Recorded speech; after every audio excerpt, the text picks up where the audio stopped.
स्वागत आहे आमच्या युट्यूब चॅनलवर। आजच्या व्हिडिओच्या माध्यमातून आपण प्रधानमंत्री आवास योजना घरकुल योजनेअंतर्गत जी ग्रामीणची यादी आहे ती कशा प्रकारे बघायची आजच्या व्हिडिओमध्ये आपण बघणार आहोत। त्यासाठी तुम्हाला गुगलवर यायचंय। गुगलवर आल्यानंतर तुम्हाला सर्च करायचे प्रधानमंत्री आवास योजना ग्रामीण असे या ठिकाणी सर्च करायचे आणि तुम्हाला या ठिकाणी सर्च केल्यानंतर तुम्हाला एक नंबरची वेबसाईट येईल। यामध्ये बघू शकता एफटीओ ट्रान्झिशन ची जी वेबसाईट आहे त्यावर तुम्हाला क्लिक करायचं आहे। आता या वेबसाईटचं नाव आहे rh-reportings.nic.in। या वेबसाईटवर आल्यानंतर तुम्हाला एक नवीन पेज ओपन होणार आहे। आता या पेजवर क्लिक केल्यानंतर तुमच्या समोर अशा प्रकारचा इंटरफेस ओपन होईल। आता सर्वात महत्त्वाचं जे आपण या ठिकाणी यादी बघणार आहोत त्यासाठी तुम्हाला होम या बटनावर क्लिक करायचं आहे। या ठिकाणी स्क्रीनवर कुठेही तुम्हाला होम बटन दिसेल तरी तुम्ही क्लिक करू शकता किंवा साईडला सुद्धा तुम्हाला होम बटन दाखवलेला आहे। आता अशा प्रकारची ही साईट आहे। या ठिकाणी आल्यानंतर तुम्हाला खाली यायचंय। खाली आल्यानंतर तुम्हाला ई नंबरचा ऑप्शन एच नंबरचा ऑप्शन दिसत आहे त्यावर यायचं। या ठिकाणी बघू शकता एच नंबरच्या ऑप्शन मध्ये बेनिफिशियरी डिटेल फॉर व्हेरिफिकेशन यावर तुम्हाला क्लिक करायचंय। आता यावर क्लिक केल्यानंतर तुमच्या समोर अशा प्रकारचा इंटरफेस ओपन होईल ज्या अंतर्गत तुम्हाला राज्य विचारेल। राज्य विचारल्यानंतर तुम्हाला राज्यावर क्लिक केल्यानंतर तुमच्या समोर खाली जे आहे तुम्हाला जिल्हा विचारतील। आता जिल्हा या ठिकाणी बघू शकता तुमचं जे जिल्हा असेल ते टाका। त्यानंतर तालुका विचारतील। तालुका तुमचं जे असेल ते टाका।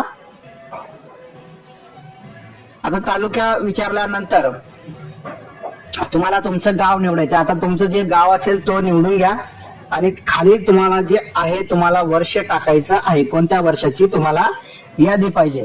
आपल्याला जी यादी पाहिजे ते 25-26 ची यादी पाहिजे त्यामुळे 25-26 वर क्लिक करा।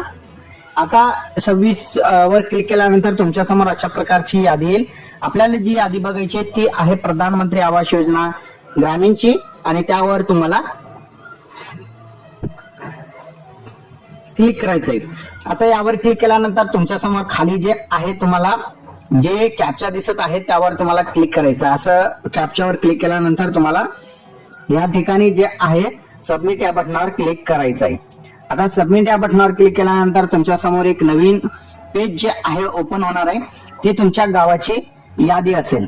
आता या ठिकाणी आपला जो आन्सर आहे चुकलेला होता त्यामुळे आपल्याला पुन्हा या ठिकाणी आन्सर बरोबर टाकावं लागणार आहे। ठीक आहे, तर चुकल्यानंतर तुम्ही पुन्हा टाकू शकता त्याच्यात काही नाही। पण या ठिकाणी यादी आपल्याला तुमच्या समोर दाखवेल ती यादी तुम्हाला डाउनलोड करून घ्यायची। आता यादीमध्ये जेवढे काही नाव असतील ते तुम्हाला या ठिकाणी काही नाव फक्त एकच दिसत आहे। या ठिकाणी एका गावाची आपण ही यादी बघितलेली आहे। तुम्ही तुमच्या गावाची जी पण यादी असेल ती तुम्ही डाउनलोड करून घेऊ शकता पीडीएफ मध्ये। पीडीएफ मध्ये डाउनलोड केल्यानंतर तुमच्या समोर पीडीएफ फॉर्म ओपन होईल। आता पीडीएफ मध्ये कसं असते काही नाव हाईड झालेलं असते एक्सेल या रिपोर्ट मध्ये आणि ज्यावेळेस आपण डाउनलोड करतो त्यावेळेस मात्र संपूर्ण यादी आपल्याला दाखवली जाते। आपण डाउनलोड मध्ये जाऊया।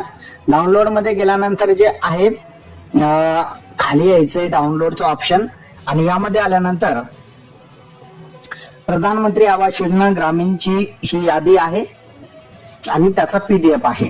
आता यामध्ये बघितलं तर या शेतकऱ्यांचं नाव संपूर्ण दिलेलं आहे आणि त्याला पैसे किती जमा झालेले आहेत ते सुद्धा या ठिकाणी दाखवलेलं आहे। त्याचबरोबर घरकुल कधी मंजूर झाला याची सुद्धा माहिती या पीडीएफ मध्ये दिलेली आहे। तर अशा प्रकारचा हा एक महत्त्वपूर्ण अपडेट होता। अपडेट कसा वाटला नक्की कमेंट मध्ये सांगा। चॅनलवर नवीन असाल चॅनलला सबस्क्राईब नक्की करा। धन्यवाद।